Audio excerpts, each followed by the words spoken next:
Well, today we're wrapping up the series that we've been in for the past few weeks called Teachable. We've been talking about this one quality that we all need to embrace to grow in every area of our lives. I really believe this. I really believe if you become more teachable, the sky is the limit for you. I really believe you can grow in any area of your life, especially spiritually. That's what we're after, right? We want to grow spiritually. And so let me just remind you of where we've been in this series, if you're joining us for the first time, or just to kind of refresh your memory. In week 1, we talked about how in order to become teachable, we have to overcome self-righteousness. You can be right with yourself and end up being wrong with God. We want to make sure that we're right with God. That's the key to growth. Week 2, we talked about the roadblocks to teachability that we all face: pride and fear and insecurity and pain in the pace of our lives. Last week, we talked about how to get wisdom so that we can make the right decision in any given situation. Come on, but the goal of teachability is to become a wise person. And so we focused on what we need to know, right? We have to know that wisdom is a path. You have to know God. You have to know yourself. Well, today, I want to end this series by talking about who you need to become. I want to talk to you about your character. I want to talk to you about the characteristics of teachability, because I have good news for you. You can't change how much talent or intelligence or gifting you have, but here's the good news. You can develop your teachability. You can develop your teachability. You can't change how much talent you were born with, how much intelligence you were born with, or your gifting, but you can work hard at developing the characteristics of teachability. And if you can do that, the sky is the limit. I have seen so many leaders who were teachable go so much further than others who were more talented but less teachable than them. In fact, one of the things that I love to read about and to listen to on podcasts is stories of entrepreneurs who built really great organizations. And it's just something that's fascinating to me. You know, as a church planter, I'm kind of a spiritual entrepreneur. And so I love hearing those stories of how somebody built a really great organization, especially one that's making a difference, that's changed the world. And I can tell you that one of the characteristics that great leaders who built great organizations have in common, they're almost all incredibly teachable. They weren't always the smartest. They weren't always the wisest. They weren't always the most talented, but they were always the most teachable. They were willing to get into something, into some field of business, and learn everything they could about it. Let me remind you, in week 1, we talked about the disciples, right? The very first followers of Jesus. He didn't call them because they were the most talented. He didn't call them because they were the cream of the crop. They were ordinary men, like fishermen, right? Regular guys. But he saw something in them. He saw that they were teachable. And they were just the kind of people that he could turn his ministry over, that he could entrust them with his church. And so we want to talk about character today. I want to encourage you. You can develop the characteristics of teachability. And so I want to give you 4 characteristics of teachability today. I want to invite you to take some notes today. We're going to finish out this series strong today. You can open up the Redemption app. There's a spot where you can take notes every week. I want to give you 4 characteristics, 4 things that we can embrace, 4 things that we can decide to embrace in our lives that will cause us to become more teachable. Are you ready? Say, I'm ready, Pastor. All right, here we go. Number 1, the first thing is this: an insatiable desire to learn and grow. If you want to become teachable, you need an insatiable desire to learn and grow. Proverbs chapter 18, verse 15 says this: the heart of the discerning acquires knowledge, for the ears of the wise seek it out. The ears of the wise seek it out. The first characteristic you need is an insatiable desire to learn and grow. In other words, here's what this Proverbs is saying to us: you don't become teachable by accident. How many of you know that's true? You don't become teachable by accident. You become teachable by becoming intentional. That's how you become teachable. It's a decision. It's something you purpose in your heart to become. It's intentional. Now, in week 1, we looked at an equation, a formula that my friend and one of my mentors, Pastor Matt Keller, gave. And this is what he said. He said, desire to learn multiplied by willingness to change equals your level of teachability. Somebody need to put that in your notes. Somebody needs to take a picture of that today. You want to know what your level of teachability is right now? Come on, we all want to grow. We all want to become more teachable. If you want to know where you're at right now, how is your desire to learn? How strong is it? As well as your willingness to change. Multiply your desire to learn times your willingness to change. That equals your level of teachability in any area of your life. Now, some people have the desire to learn, but not a willingness to grow. Some people, not any of us in this room, but some people have a desire to learn, but not a willingness to grow. They recognize that they have more to learn. If you ask them, they would be humble and say, yeah, I have more to learn. But they struggle to adapt what they've learned and to grow from it. Some people struggle to onboard new information and expand their horizons, expand their thinking, expand their growth. Why do people struggle to grow even when they learn something new? Well, I don't have all the answers today, but let me give you at least two thoughts. The first answer I would give you as to why some people, even when they learn something new, fail to grow, I would say the first one would be mental discomfort. Mental discomfort. Some people can't overcome what psychologists call cognitive dissonance. Have you heard of this? Cognitive dissonance is the mental discomfort that you experience when new information clashes with something that you already believe. And we all experience this, don't we? You learn something new, you read something that kind of is a new perspective, or maybe challenges something that you already believe, and it's a little bit of mental discomfort. You have to wrestle with it. Some people can't overcome that level of mental discomfort to onboard new information and to grow. And so what they do is they actually just rearrange the facts to agree with what they already believe. And if we're not careful, we can end up doing that. You know, it cracks me up quite often. Somebody will come up to you after service and say, Pastor, thank you so much for that message. And I'll be like, let me just tell you, I love that part where you said, and then they tell me what they heard me say, and I'm thinking to myself, I didn't say that. Like, what message were you listening to? Like, you may have heard that somewhere, but you didn't hear that from me. And I think what people do sometimes, they take the facts, right, the facts that challenge them, and because it's mentally, it's a little bit mentally uncomfortable, they just rearrange them to make them agree with what they already believe. And what I want to say is it's okay to be challenged a little bit. It's okay to be stretched a little bit. Come on, church. This is a church for people who want to grow. How many of you know it's okay to be stretched a little bit? It's okay to have some new information. It's okay to read a Bible verse every now and then that challenges you.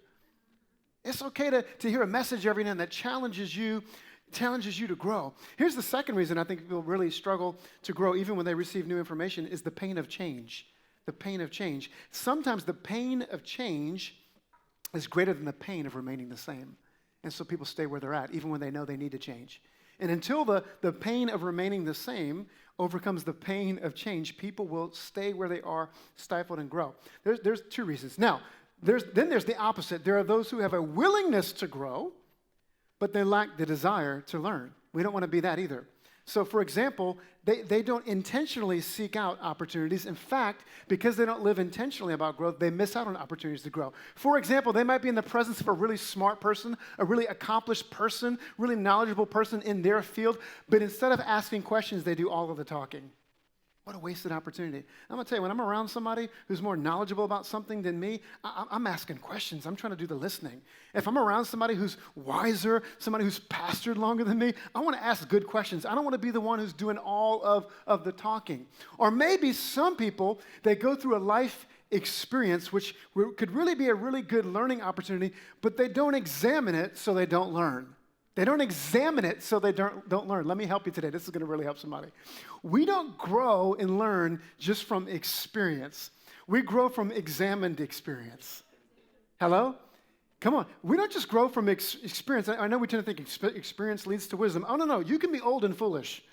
Some people have many years under their belt. They've just been reliving the same year over and over again, and they haven't learned from it. Come on, somebody. The goal is to actually be old and wise. Hello? Actually, even better than that, young people, be young and wise. Start learning from all the older people in your life. Learn from their mistakes. The more experienced people in here would say, yeah, let me take you under my wing. I'll speak some wisdom into you. There's nothing wrong with being young and wise. So we actually grow from examined experience. But some people, they lose intentionality. Even though they're willing to grow, they've lost the intentionality. But for you and me, we're followers of Jesus. We've been saying all throughout this series, like, we're not just Christians. We're not just spiritual people. We're not just churchgoers. We are disciples of Jesus Christ. We're followers of Jesus, and we're committed to lifelong learning and growing. We're never going to arrive. We're on this journey for the rest of our lives. And so what we need is an insatiable desire to learn and to grow. That's the first characteristic that we need to help us get there. You know, when I think about this, somebody who modeled this for me so well, I think about Pastor Tommy Reed, the legend of a pastor that I sat under for 6 years before I came here to plant this church. I pastored along with Pastor Tommy at the Full Gospel Tabernacle in Buffalo, New York. And Pastor Tommy was there 50 years. Let that sink in. He was the pastor 50 years. He turned 80 while I was there as his associate pastor. And there's something I noticed pastor always do. when somebody else was preaching or speaking, he was always taking notes. Now, here's a man who preached the gospel for 50 years. He'd heard it all. I don't think there's ever a sermon on a Bible verse that he'd never heard before. But even if it was a young person, if he was old enough to be their grandparent, he was always taking notes on the front row. Always bringing somebody new to staff meetings. Always meeting someone new that he could learn from. Always willing to learn from young people. In fact, even at 80 years old, he was always keeping up with technology. He had an iPad before I ever had an iPad. He had an iPhone before I ever had an iPhone. Now, I was broke back then. But he was up on his technology. He was committed to lifelong learning, and that stuck with me. And so I have good news for you today, church. You can cultivate the desire to learn and grow. Maybe you're a little bit stale right now. Maybe you're a little bit uninspired. Maybe, the flame of intentionality with growth and learning has gone on. Here's the good news. You can cultivate the desire to learn and grow. You can stir it up. And so let me ask you this question today. What do you need? What do you need to do? What can you do now? What can you today, this week, to feed your desire to learn? Maybe it's time to read a new book.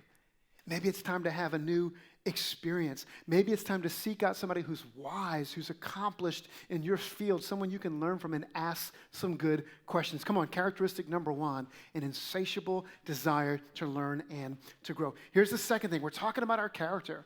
Come on, we're talking about what we can actually develop, what we can actually practice to become a teachable person. Number 2 is this, an appropriate view of success. Everybody say success. An appropriate view of success. Did you know that one of the greatest threats to your teachability is actually success? Stop and think about that. One of your greatest potential threats to your teachability is actually success. How many of you have ever known someone who they became successful and it changed them, but not for the good? Like they forgot where they came from, like it got to their head.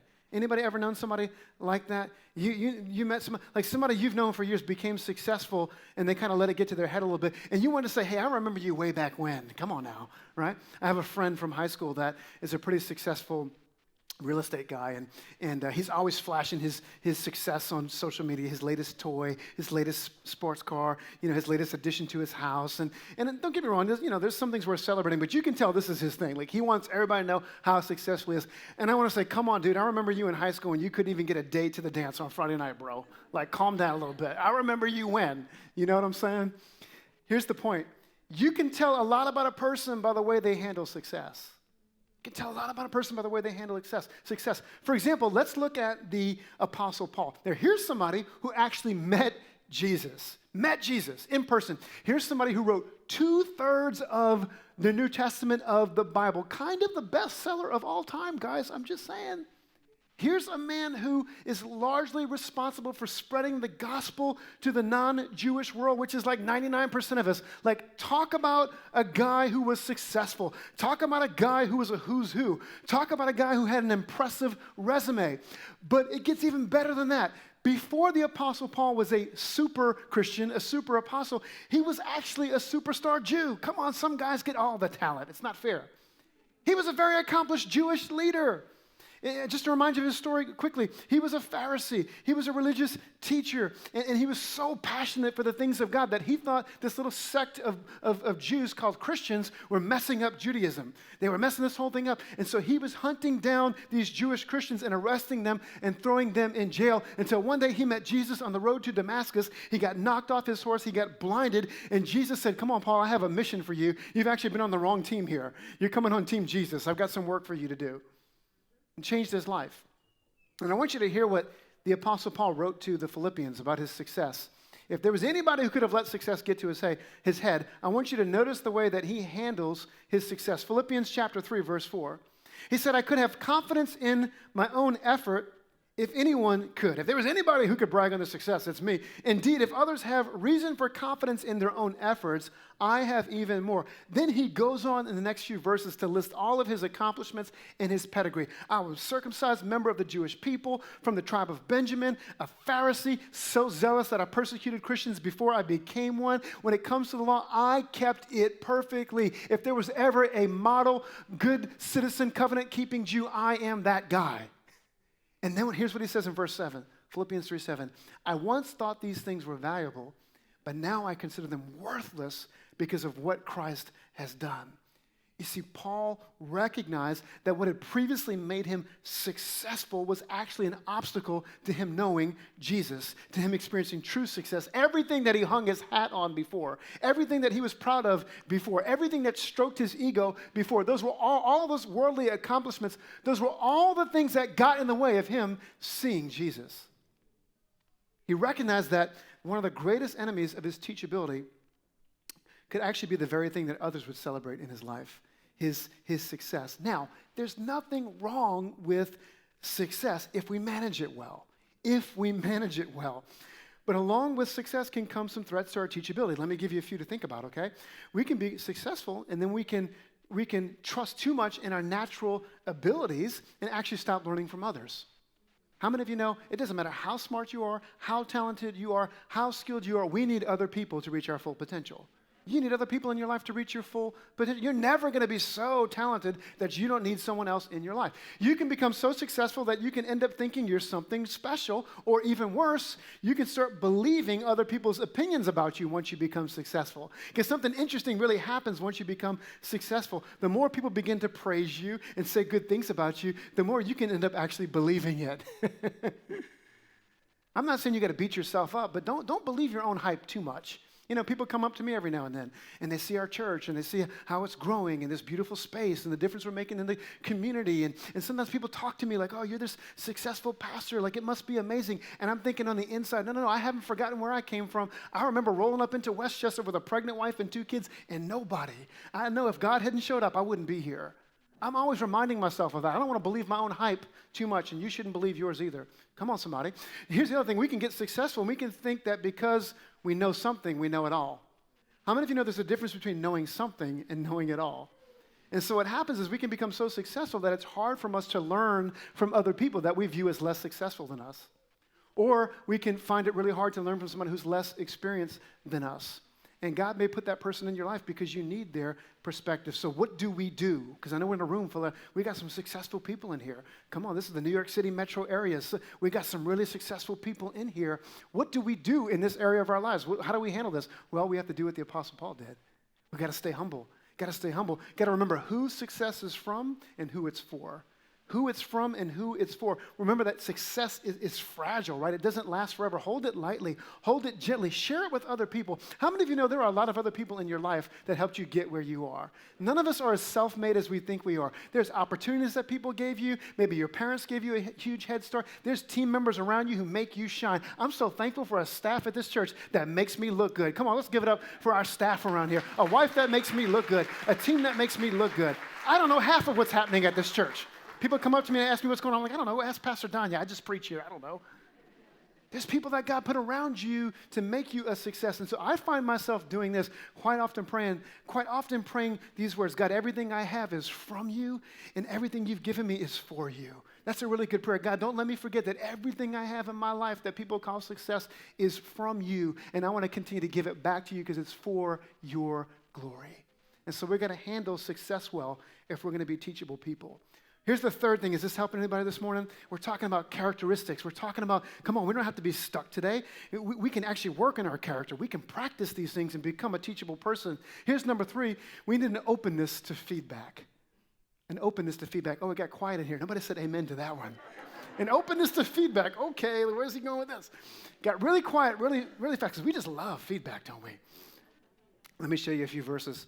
Proverbs chapter 15, verse 31. Whoever heeds life-giving correction will be at home among the wise. Come on, how many of you want your name listed among the wise people? You got to be somebody who heeds, who listens to, who a good receiver of life-giving correction. Ecclesiastes chapter 4, verse 13. It is better to be a poor but wise youth than an old and foolish king who refuses all advice. Oof, that one hurt. Better to be a wise youth than an old and foolish king who refuses all advice. And then I love this one, Proverbs chapter 27, verse 6. Faithful are the wounds of a friend, but the kisses of an enemy are deceitful. Man, that one's powerful. One of my favorite verses. Better to have a friend in your life who loves you enough to give it to you straight. Tough love who will get in your face and say, what are you doing? I love you too much to watch you do that, to make that same mistake. Better to have a friend like that in your life. The wounds of a friend are more faithful than somebody who just kisses up to you and tells you what you want to hear. especially somebody who you're their boss, and they just say whatever they think you want them to say. They're a yes man, a yes woman. No, more faithful the wounds of a friend, somebody who speaks truth into your life than the kisses of an enemy. See, teachable people don't just tolerate feedback, they welcome it. They welcome it. They see feedback as their friend, because feedback is one of those things that we all need to grow. Now, note of caution, some people's feedback will be dead wrong. Some people's feedback will be dead wrong and will be given in the wrong spirit. How many of you know some people just have negative vibes? Okay? Some people are going to get it wrong, and they're going to be dead wrong, so consider the source. Okay? I try to be open to all feedback, but I don't weigh it all equally. You don't have to weigh it all equally. You can consider the source. At the same time, be careful not to outright disqualify someone's feedback just because you don't like them or the way they gave it to you. Because there may be an element of truth in what they have to say to you. Have any of you ever had a pizza delivery guy show up who was less than presentable? You ever had a pizza guy show up? You know, he had duct tape holding his car together. Maybe it had been a while since he shaved. He was a little bit less than presentable. Let me ask you this question. Did that stop you from taking the pizza? Didn't stop you from taking the pizza, did it? See, you didn't have to like how it was being delivered to know that he had something you needed. Are you with me? You didn't have to like the presentation. You didn't have to like how it was being delivered to recognize that he had something you needed and you wanted. Come on, be willing to receive feedback even when you don't like how it's being delivered. Because there may be a kernel of truth in it. There may be an element of truth in it, even though you don't like the way it's packaged. Even though you don't like the person who brought it to you, you may need to hear it. A few years ago, I sat down with a leader in our church who was upset with me. And I was trying to practice teachability. I had another leader there to be accountable. And I said, well, what do you think I could have done better? Come on, how many of you know? Be ready for the answer if you ask a question like that. What do you think I could have done better? Man, they gave me an earful. I mean, they came ready with a list of things they thought I could have done better. If you ask a question like that, come on, you have to know sometimes the person's going to have a list. They were ready to go. And they were listing, and about 5 minutes later, I was like, are you done? You good now? But as that person was giving me a piece of their mind, how many of you know it was really tempting for me to want to interrupt them? It was really tempting for me to want to defend myself or set the record straight, but I had to keep reminding myself, listen to understand, not to respond, because this person may have something that you need to hear. There may be an element of truth in the midst of all. You may disagree with some of it. I might not like the packaging, but there may be something in here that I need to hear to grow as a leader and as a pastor. So church, here's what you have to know. The number one thing that will sabotage your ability to learn from feedback is defensiveness. Come on, everybody say defensiveness. See, we're naturally defensive, aren't we? We're naturally defensive. Like, how many of you just find it just so natural to receive feedback? Like, thank you so much for what you had to say about. Thank you. Like, you didn't think I was a good leader. You didn't think I did a good job in the way I managed that problem. Well, tell me more. I would love to hear more about that. Is that it? Is that all? Like, I have 5 more minutes. We could do this over coffee if you want. How many of you find that natural? None of us, right? We are naturally defensive. We have to overcome that. The leadership expert John Maxwell said this: be willing to accept feedback and criticism without defending yourself. Otherwise, you'll only receive it once. Come on, if we recognize there's a value in feedback, if we're defensive, we're gonna ruin this. People won't come to us and give us feedback, especially if you're in a leadership position. You know, one of our leadership values here at Redemption that we teach our staff and we teach our team leaders and our life group leaders is actually teachability. And I love one of the points that we have that we actually teach here, and here's what it is. We expect feedback and we receive it without getting defensive. We actually teach this to our staff. We expect feedback. We don't just tolerate feedback. We expect feedback, and we give it without being defensive. Why is that? Because we know that we need to have each other's backs. We know that we have blind spots. We know that we have different perspectives. We know that sometimes we miss things. We know that working with people is tricky sometimes, and we need to be able to give each other feedback and have a spirit of openness to receive it. I want you to know we are doing that here at this church staff. Some of you need to take a picture of that and bring that into your workplace like this week. This is what we actually do. And so what does it do? It opens up conversations around here. It opens up to where so the pastors can come talk to me, and I can talk to them, and we can talk to our leaders. We expect feedback so that we can get better. Now, does it take some courage sometimes? Yes. Does it take some humility to hear it? Yes. But man, we have grown so much from it. We're not serving around here with a bunch of tension between us and unsaid things between us. Come on, you don't want to be in a culture like that. Nobody wants to be in an atmosphere like that.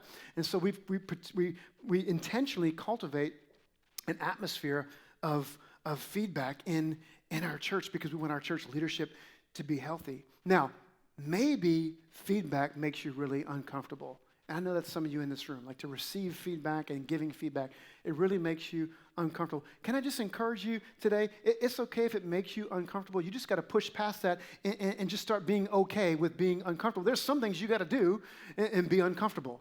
You got to notice that great things never came from comfort zones. Come on, great things never came from comfort zones. You got to get out of your comfort zone and be willing to be stretched every now and then. So if this area is really tricky for you today, let me just encourage you, push past your comfort zone and cultivate an openness to feedback and watch how it helps you grow as a human being. Amen, somebody? All right, here's the fourth thing. Here's the fourth one. We're talking about 4 characteristics that we can embrace. This isn't an exhaustive list, but this is a great place to start. 4 characteristics that we can embrace, that we can cultivate in our lives to become teachable people. And the fourth one is this: an ability to handle failure well.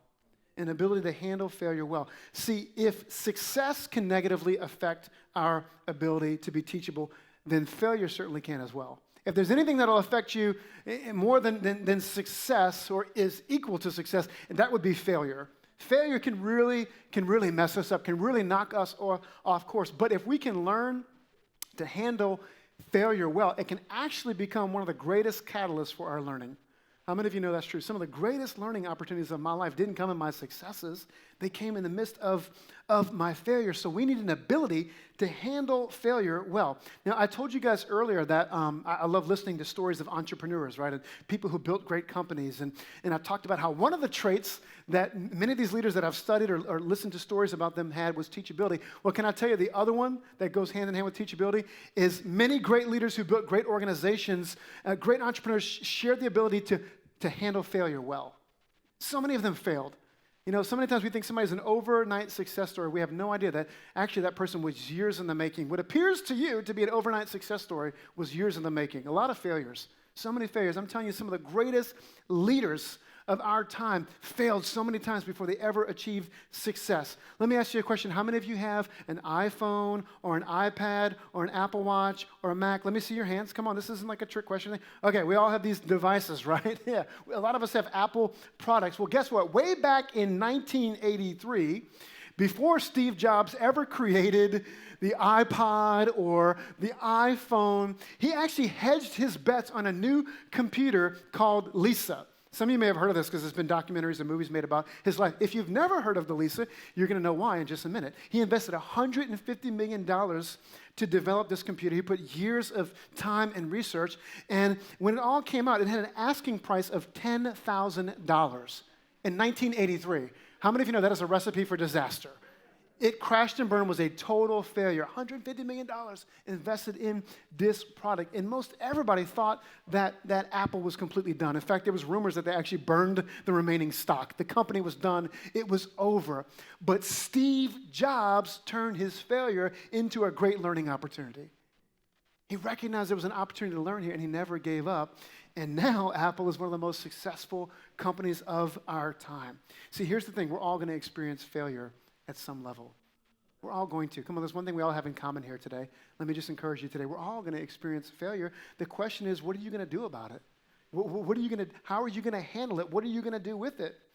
See, failure can really shake our confidence, can it? If you've ever really experienced significant failure, I've been there before, it'll shake your confidence. It'll cause you to ask questions about everything. It'll cause you to doubt yourself. You can really get stuck sometimes after a failure, but failure also has a huge upside because it can be one of the best learning opportunities. It can wake you up. It can humble you. It can get you asking the right questions. It can get you examining your heart. It can get you examining the advice you're taking, the people around you. It can become one of the best learning opportunities. And so I want to leave you with 3 strategies for handling failure. These are from my friend, Pastor Matt Keller. 3 strategies you can put in your notes quickly. Number 1, for handling failure. Number 1, turn the spotlight on yourself.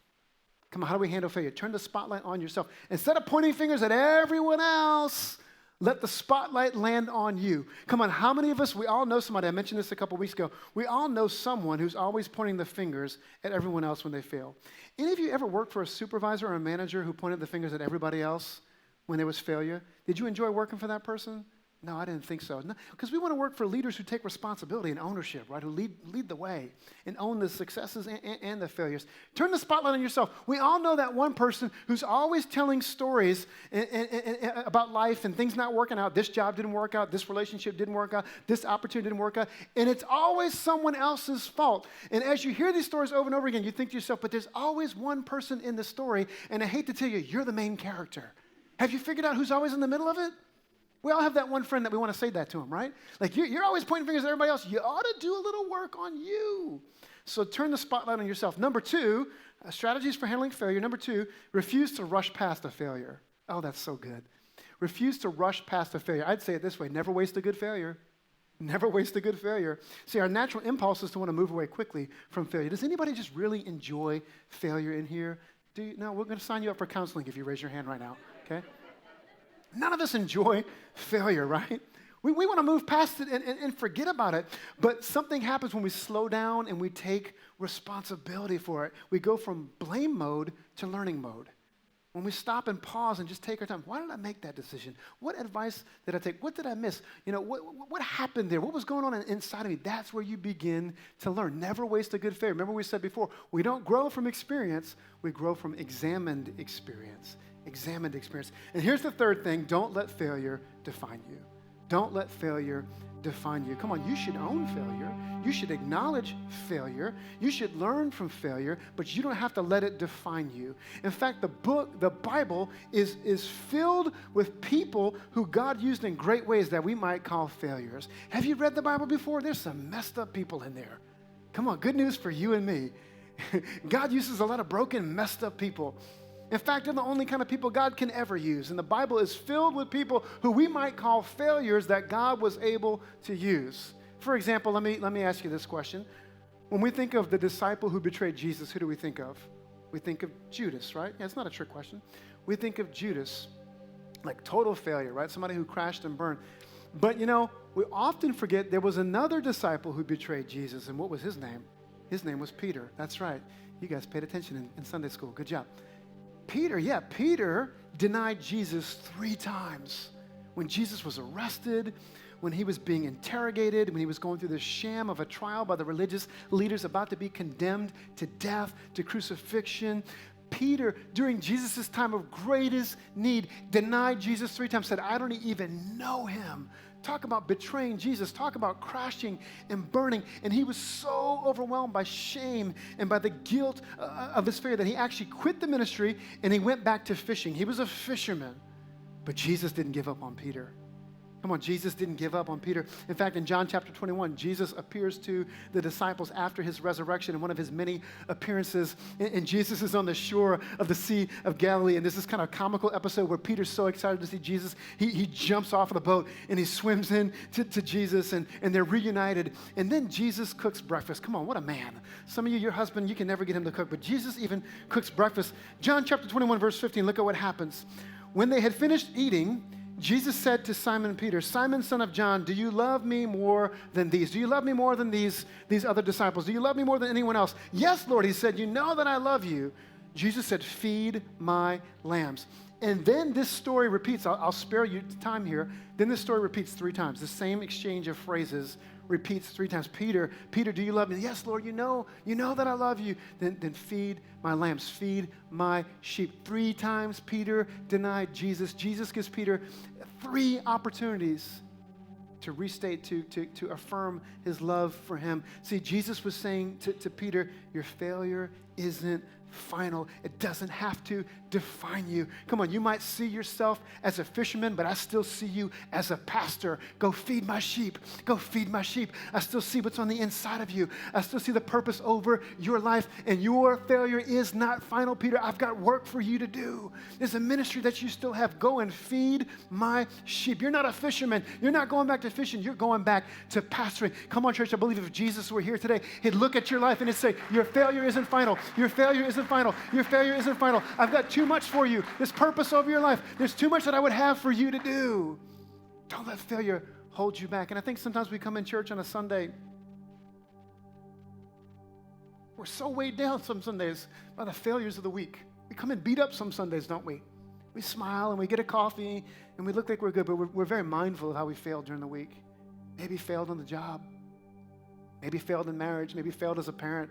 We all have our sins. We all have our temptations. We all have our downfalls. And I think sometimes we come in just kind of beat up in church, and we feel so defined by our failures. You know, I'll be honest, I've had some Sundays where I felt like that. But I'm so thankful that the scripture says his mercies are made new every morning. Come on, when you woke up today, there was a fresh distribution of his grace for you. He's got you covered. It starts all over again. When you wake up again tomorrow, thank you, Lord. Give me this day my daily bread and my daily distribution of your grace. His grace is sufficient for your life, to cover every failure, to cover every sin, because there's too much on the inside of you. There's too much potential over your life. There's too much purpose over your life that we can't let failure stop us from becoming everything that he's calling us to be.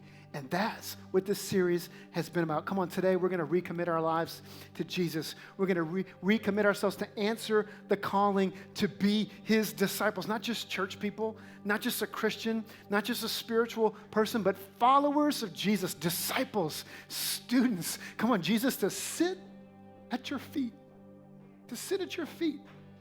For who else has the words of life? I love when Peter said that to Jesus. Where else would we go? Let me tell you something, church. Where else would you go? I tell my kids all the time, there's nothing out there. There's nothing out there. There's nothing outside of the church. There's nothing outside of the gospel. Jesus, where else can we go? For who else has the words of life? And so sign me back up to be a disciple. Sign me back up to be a student. Whatever you want to change in me, change it. Whatever you want to teach me, teach me. Wherever you want to show me, show me. Wherever you need to rebuke me, because I'm here to learn. I'm here to grow. I signed up to follow you, Jesus. Come on, I want you to stand with me this morning. We're going to pray into this. We're going to pray into this. Come on, let's close out this series. Let's seal what the Holy Spirit has spoken to our hearts for the last 4 weeks. Let's seal it right now in prayer and just recommit our hearts to him. Let's make that a prayer of commitment. Father, we thank you for your word.